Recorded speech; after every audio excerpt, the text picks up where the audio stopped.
Israel एक छोटा सा देश है जिसने अत्यंत ही विषम परिस्थितियों के बाद भी अपने आप को स्थापित किया और आज अरब देशों के सीने पर बैठकर मूंग दल रहा है। अरब के देशों ने इज़राइल के ऊपर अनेकों बार आक्रमण किया, कभी अकेले किया, कभी झुंड बनाकर किया और हर बार ही बेचारों को जान बचाकर भागना पड़ा। दूसरी ओर इज़राइल ने हर वो काम किया जो उसने अपने हित के लिए ठीक समझा। ऐसा काम उसने जब चाहा तब ही किया। किसी का समर्थन मिला तो ठीक, ना मिला तो भी ठीक। ये भी ऐसी ही एक घटना है, आइए देखते हैं।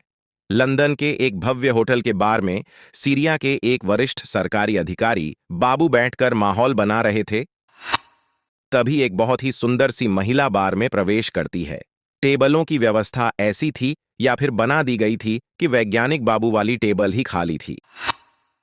सुंदरी वहीं जाकर बैठती है। अधिकारी बाबू को लगता है कि वाह, आज तो बैठे बिठाए मरहबा होने वाला है। ये सुंदरी उससे पहले बातें करती है, फिर धीरे से प्यारी प्यारी बातें करने लगती है। बातें लंबी खींचने लगती हैं, पर इन बाबू को कौन सी जल्दी थी। ये पर्दे के आगे की कथा थी। पर्दे के पीछे की कथा ये है कि 4-6 घातक मुस्टंडे अधिकारी बाबू के कमरे में घुसे हुए थे और उनके पत्ता पत्ता बूटा बूटा की तलाशी ले रहे थे। दृश्य तो आप समझ ही रहे होंगे, ऐसा हिंदी फिल्मों में होता रहता है। खैर, जैसे ही मोसाद के मुस्टंडों ने चप्पा चप्पा, पत्ता पत्ता, बूटा बूटा लूट लिया, वे निकलने लगे। वह इन्होंने सुंदरी को भी कोई संदेश भेज दिया कि निकलो, काम हो चुका। सुंदरी किसी बहाने से उठ के निकल लेती है और वैज्ञानिक बाबू पी पाकर सपने में खो जाते हैं। इन लोगों ने मोसाद के अपने बॉस को अधिकारी के लैपटॉप से प्राप्त सूचना, ब्लूप्रिंट ऑफ समस्त सूचनाएं प्रेषित कर दिया। मोसाद का मुखिया दगान सारी सूचनाएं व ब्लूप्रिंट देखते ही समझ जाता है कि क्या खेल चल रहा है। इज़राइल ने उत्तर कोरिया व सीरिया की गतिविधियों को देखना शुरू कर दिया था। इज़राइल के उपग्रह आसमान से गतिविधि का अवलोकन कर रहे थे, यद्यपि अभी इनकी प्राथमिकता पूरे प्रकरण को लेकर इतने उच्च स्तर की नहीं थी। 22 अप्रैल 2004 को उत्तर कोरिया के योंगब्योन में ट्रैक पर चलती हुई मालगाड़ी में अचानक से एक भयावह धमाका होता है। धमाका इतना भयावह था कि इसे भूकंप नापने वाले रिक्टर स्केल तक ने माप लिया। धमाका छोटे मोटे भूकंप के जैसा ही था। यद्यपि उत्तर कोरिया की ओर से बताया गया कि इस मालगाड़ी में तरल पेट्रोलियम ले जाया जा रहा था और बिजली के तार में शॉर्ट सर्किट होने के कारण इसमें आग लग गई एवं धमाका हुआ।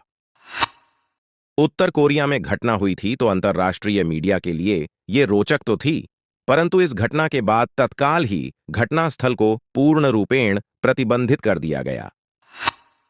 अब ये घटना वैसे तो सामान्य धमाके की ही घटना मान ली गई होती, परंतु उत्तर कोरिया की सरकार ने जो कहानी सुनाई थी वह मोसाद को पच नहीं पा रही थी। मोसाद ने इसका पूरा त्यापांचा करना आरंभ कर दिया। उन्हें कुछ कुछ दिखता गया, बात बढ़ती चली गई, जांच चलती चली गई और फिर अंततोगत्वा मोसाद को वो दिख ही गया जो वे देखना चाहते थे।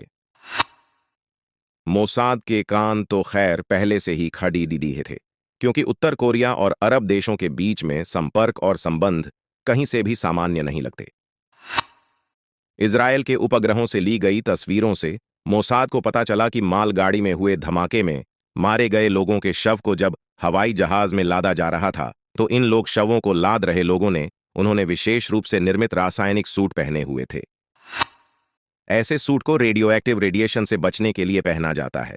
जब मोसाद के गुप्तचरों ने पूरे घटना की विस्तृत जानकारी खोद निकाला, तब पता चला कि मरने वाले लोग कोरिया के नहीं अपितु सीरिया के थे। आशंका व्यक्त की गई कि वे सीरिया के वैज्ञानिक थे।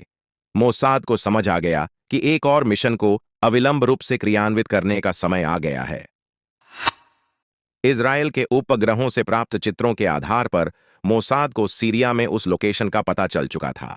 जैसे ही उस लोकेशन और उसके आसपास के दूर संचार संवाद का अवलोकन और विश्लेषण किया गया, सबको आश्चर्य हुआ कि सीरिया के इस दूरस्थ स्थान से 90% से भी अधिक संवाद उत्तर कोरिया से स्थापित किए गए थे।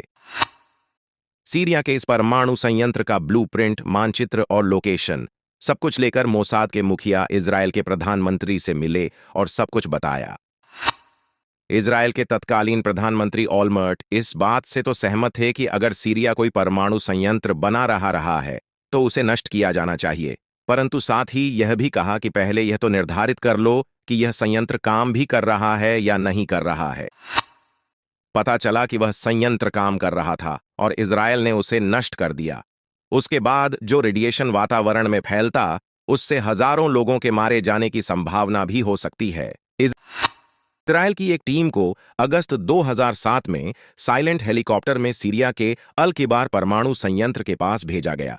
टीम के कमांडोज जमीन से मात्र 100 फीट से भी कम ऊंचाई पर उड़ते हुए सीरिया के परमाणु संयंत्र लगभग 2 किलोमीटर दूर लैंड करते हैं और तेंदुए की तरह दबे पांव से परमाणु संयंत्र की ओर बढ़ना शुरू कर देते हैं। इन्हें यह भली भांति पता था कि यदि पकड़े गए तो इनकी जान जा सकती है और यह भी संभव है कि दो देशों के बीच में यह युद्ध भी कारण बन जाए। खैर, इन्होंने परमाणु संयंत्र के आसपास की मिट्टी और पानी के नमूने इकट्ठा कर लिया और दबे पैर वापस लौटते हैं और अपने हेलीकॉप्टर में बैठकर इजरायल लौट जाते हैं। अब इजरायल के प्रधानमंत्री को समस्त सूचना प्राप्त हो गई थी।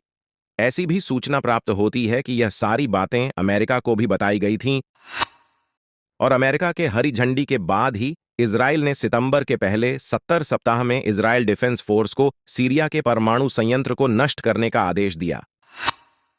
5 सितंबर को इजरायल के 16 युद्धक विमान, जिसमें 4 F-16 और 4 F-15 थे, इजरायल से सीरिया की ओर बढ़ते हैं।